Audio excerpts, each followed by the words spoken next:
ध्रुव ने अपनी मंगेतर लारा की आंखों में आंखें डालकर भारी और कड़े शब्दों में कहा, ठीक है, मंजूर है, मुझे तुम्हारी ये शर्त मंजूर है। उसने 3 साल बाद होने वाले मुकाबले की शर्त के लिए लारा को हामी भर दी। ध्रुव के इतना कहते ही लारा ने एक आखिरी बार उसे घूर कर देखा और फिर अपने बॉडीगार्ड्स के साथ शौर्य महल से बाहर जाने लगी। लारा भी हॉल के बड़े से दरवाजे तक पहुंची ही थी कि उसके कानों में एक लड़की की चेतावनी देती हुई आवाज पड़ी, रुक जाओ लारा।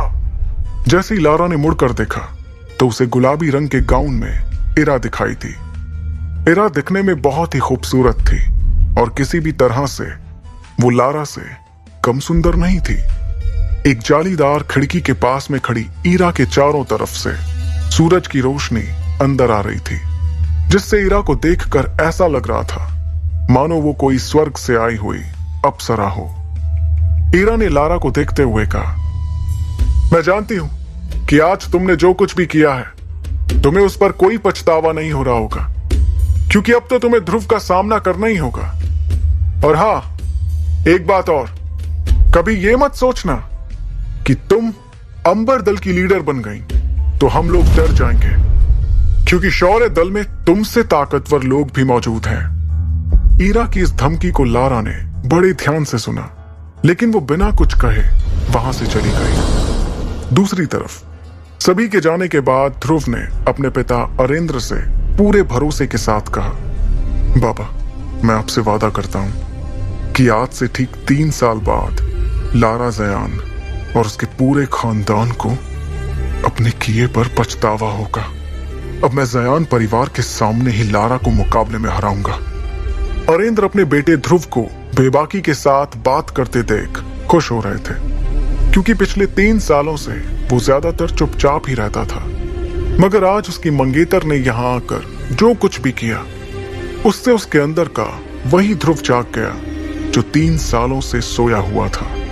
लेकिन सच्चाई से मुंह भी नहीं फेरा जा सकता था, और इस वक्त सबसे बड़ी सच्चाई ये थी कि ध्रुव अपनी शक्तियों के 3रे सितारे पर ही था, जबकि लारा की शक्तियां 9वें सितारे तक पहुंच चुकी थी। इधर शौर्य महल से बाहर निकलकर ध्रुव अभी भी लारा के बारे में सोच रहा था कि किस तरह से लारा ने बातों बातों में उसकी बेइज्जती की थी और कैसे उसने ध्रुव के पिता पर रिश्ते को तोड़ने के लिए दबाव बनाया था।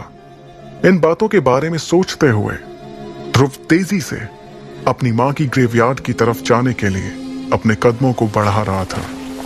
ध्रुव को इस तरह से गहरी सोच में आगे बढ़ता देखकर उसकी दोस्त इरा भी उसका पीछा करते हुए बाहर आ गई, ताकि वो उसका हौसला बढ़ा सके। लेकिन ध्रुव ने इरा को अपना पीछा करते हुए देखकर कहा, मैं ये चाहता हूं कि मुझे कुछ देर के लिए अकेला छोड़ दो। अपने सबसे अच्छे दोस्त से इतना सुनने के बाद इरा ने ध्रुव को कुछ देर के लिए अकेले ही रहने दिया। कुछ ही देर में ध्रुव शक्ति स्तंभ को देखते हुए अपनी मां के समाधि स्थल पर पहुंच गया। वो अपनी मां की समाधि पर गिरे पेड़ के पत्तों और धूल को साफ करने लगा। उसके बाद अपनी मां को याद करते हुए ध्रुव बातें करने लगा। मां, ऐसा क्यों हो रहा है मेरे साथ? मेरी शक्तियां आखिर क्यों नहीं बढ़ रही हैं? इस तरह तो मैं 3 साल के बाद भी लारा से मुकाबला नहीं कर पाऊंगा, और अगर कर भी लिया तो उसे हराऊंगा कैसे? आखिर कैसे? इतना कहते हुए हताश होकर ध्रुव ने अपना सर मां की समाधि पर रख दिया और अपनी आंखें बंद करते हुए कहा, 3 साल बाद सब कुछ खत्म हो जाएगा। मां, अगर मैं अपनी शक्तियों को वापस हासिल नहीं कर सका तो बाबा को पूरे मेसोडोरिया शहर के सामने शर्मिंदा होना पड़ेगा। अपनी मां से बातें करते करते ध्रुव का गला सूख चुका था। उसने अपने आप को संभाला और कहा, अब तो मां, मुझे ऐसा लगता है कि जब मैं आपकी दुनिया में आऊंगा तो आपको अपना चेहरा कैसे दिखाऊंगा, क्योंकि मैंने ऐसा तो कोई काम किया ही नहीं जिससे मैं आपका नाम रोशन कर सकूं। क्यों मां? आखिर मेरी शक्तियां क्यों नहीं बढ़ रही हैं? ये कहते हुए ध्रुव ने अपनी मुट्ठी बंद की और जमीन पर जोर जोर से अपना हाथ पीटने लगा। वो लगातार जमीन पर अपना हाथ मार रहा था। कुछ देर बाद थक कर उसने कहा, मां, अब तो कोई चमत्कार कोई करिश्मा ही मुझे मेरी शक्तियां वापस दिला सकता है। तभी उसके कानों में एक आवाज गूंजी, ध्रुव, क्या तुम मुझे सुन पा रहे हो? अपना नाम सुनते ही ध्रुव ने इधर उधर देखा। ध्रुव हैरान हो गया क्योंकि इस वक्त उसकी मां की समाधि पर उसके अलावा कोई भी नहीं था। तभी उसके कानों में दोबारा वही आवाज गूंजी, ध्रुव, ऐसा लगता है कि तुम किसी मुसीबत में हो और तुम्हें थोड़ी मदद की जरूरत है। इस बार इस आवाज को सुनकर ध्रुव अपनी जगह पर खड़ा हो गया और समाधि के चारों तरफ घूम कर देखने लगा, लेकिन उसे वहां कोई भी नजर नहीं आया। तभी एक बार फिर से उसके कानों में वो आवाज सुनाई पड़ी, मुझे इधर उधर ढूंढना बंद करो ध्रुव, मैं तो तुम्हारी अंगूठी में हूं। इतना सुनते ही उसने अपने सीधे हाथ की एक उंगली में काले पत्थर से बनी एक अंगूठी की तरफ देखा। यह अंगूठी ध्रुव को उसकी मां का दिया हुआ आखिरी तोहफा था। देखते ही देखते ध्रुव की अंगूठी में हलचल शुरू हो गई, जिसे देखकर वो थोड़ा हड़बड़ा गया। उसने अपने उल्टे हाथ से सीधे हाथ को संभालने की कोशिश की जिसमें उसने अंगूठी पहनी हुई थी, लेकिन तभी उसे अचानक एक जोर का झटका लगा जिससे वो जमीन पर जा गिरा। देखते ही देखते उसकी अंगूठी में से एक सफेद रंग का धुआं साय के रूप में बाहर निकला। फिर उस साय ने एक बूढ़े आदमी का रूप ले लिया। अपने सामने ये सब होता देखकर ध्रुव को अपनी आंखों पर यकीन नहीं हो रहा था। ध्रुव ने हड़बड़ाते हुए उस बूढ़े आदमी से पूछा, कौन हो तुम? ध्रुव के ये पूछते ही उस बूढ़े आदमी का सफेद साया उसके चारों तरफ घूमने लगा। उसे देखने के लिए ध्रुव को बार बार इधर से उधर गोल गोल घूमना पड़ रहा था। कभी वो साया ध्रुव के सामने होता तो कभी पलक झपकते ही उसके पीछे चला जाता। ध्रुव ने हड़बड़ाते हुए दोबारा पूछा, कौन हो तुम? और तुम मेरी अंगूठी में क्या कर रहे थे? वो साया कुछ देर तक ध्रुव के चारों तरफ घूमने के बाद उसके सवालों का जवाब देने के लिए उसके सामने आकर एक जगह पर रुक गया। मैं कौन हूं यह जानना तुम्हारे लिए जरूरी नहीं है, लेकिन हां, मैं तुम्हें किसी तरह की परेशानी नहीं होने दूंगा। इतना कहते हुए वो साया हंसने लगा और फिर उसने अपनी बात को आगे बढ़ाते हुए कहा, मुझे तो तुम्हारा शुक्रिया अदा करना चाहिए। आखिर तुमने पिछले 3 सालों से मुझे अपनी अंगूठी में संभाल कर रखा और देखो, आज मुझे नींद से जगा दिया। शुक्रिया ध्रुव, तुम्हारा बहुत बहुत शुक्रिया।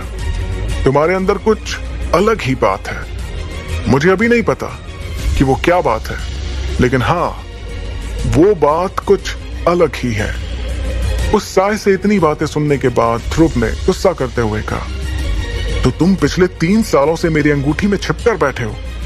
कहीं तुम्हारी वजह से ही तो मेरी शक्तियां कम नहीं हो रही थी, क्योंकि जब से तुम मेरी अंगूठी में छिपकर बैठे हो तब से मेरी शक्तियां बढ़ नहीं रही हैं।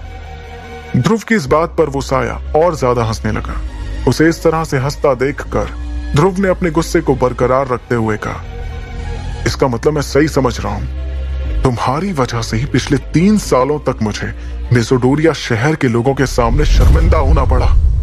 अभी भी वो साया हंस ही रहा था, जिस पर अब ध्रुव को बहुत ज्यादा गुस्सा आने लगा और उसके मासूम से दिखने वाले चेहरे पर अब खतरनाक हाव भाव दिखाई देने लगे। वो इस वक्त इतने गुस्से में था कि उसने अपनी मां की दी हुई आखिरी निशानी की भी परवाह नहीं की। ध्रुव ने गुस्से में अपनी अंगूठी को निकाला और उसे दूर चट्टान की ओर फेंक दिया। ध्रुव को इतना परेशान होता देखकर उस साय ने कहा, सुनो ध्रुव, जो होना था वो हो चुका। अब इस तरह से तुम्हारे गुस्सा करने से कुछ भी नहीं होगा, लेकिन हाँ, अगर तुम मेरा साथ दोगे तो मैं तुम्हारे बहुत काम आ सकता हूं। ये बात ध्रुव को कुछ समझ नहीं आई। उसने उस साय से पूछा, आखिर तुम क्या चाहते हो? ध्रुव के सवाल का जवाब देने के लिए वो साया फिर से उसके सामने एक जगह पर हवा में रुक गया और कहने लगा, ये हुई ना बात। मैं चाहता हूं कि तुम मुझे फिर से अपनी अंगूठी में रहने की जगह दो, बदले में मैं तुम्हें। वो साया इसके आगे कुछ कहता उसके पहले ही ध्रुव ने कहा, नहीं नहीं, कभी नहीं, कभी भी नहीं। मैं ऐसी गलती अब दोबारा नहीं करने वाला। मैं अब भूल कर भी उस अंगूठी को दोबारा नहीं पहनूंगा। तब उस साय ने अपने हाथ में उस अंगूठी को दिखाकर ध्रुव को समझाते हुए कहा, क्या तुम नहीं चाहते कि लोग तुम्हारी फिर से इज्जत करें, फिर से तुम्हारी शक्तियों का सितारा 3 से 9 तक पहुंचे? क्या तुम नहीं चाहते कि एक बार फिर से एकलव्य कहलाए जाओ? उस साई की इस तरह की बातों ने ध्रुव की धड़कनों को तेज कर दिया और अब ध्रुव ना चाहते हुए भी उस साई की बातों को सुनना चाहता था। तभी उस साई ने आगे कहा, चलो ध्रुव, मैं मानता हूं कि अंगूठी नहीं पहनने से भी तुम अपनी शक्तियों को वापस हासिल करने लगोगे, लेकिन तुम भी इस बात को अच्छे से समझते हो कि अब तुम्हारे पास ज्यादा वक्त नहीं है। ध्रुव से ये बात करते हुए अब वो साया फिर से उसके चारों तरफ घूम रहा था। उसने ध्रुव से आगे कहा, ध्रुव, तुम 15 साल के हो चुके हो, मतलब कि तुम्हारे पास अब से सिर्फ 1 साल का समय है और 1 साल में तुम्हारी शक्ति 7वें सितारे तक नहीं पहुंची तो नियम के मुताबिक तुम्हें शौर्य दल और मेसोडोरिया शहर से बाहर निकाल दिया जाएगा। ध्रुव उस साई की बातें सुनकर हैरान हो गया। उसने हैरानी के साथ पूछा, लेकिन तुम्हें इन सब के बारे में कैसे पता? मुझे ये कैसे पता, इसके बारे में सोचना छोड़ो और जो कह रहा हूं उस पर ध्यान दो। अब फिर से ध्रुव उस साई की बातों को ध्यान से सुनने लगा।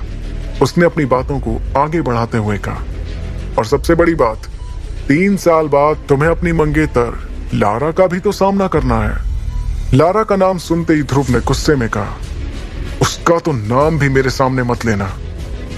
ध्रुव को इस तरह से गुस्सा होते देखकर उस साई ने हंसते हुए कहा, तो तुम्हारे इस तरह से गुस्सा करने से कुछ नहीं होने वाला।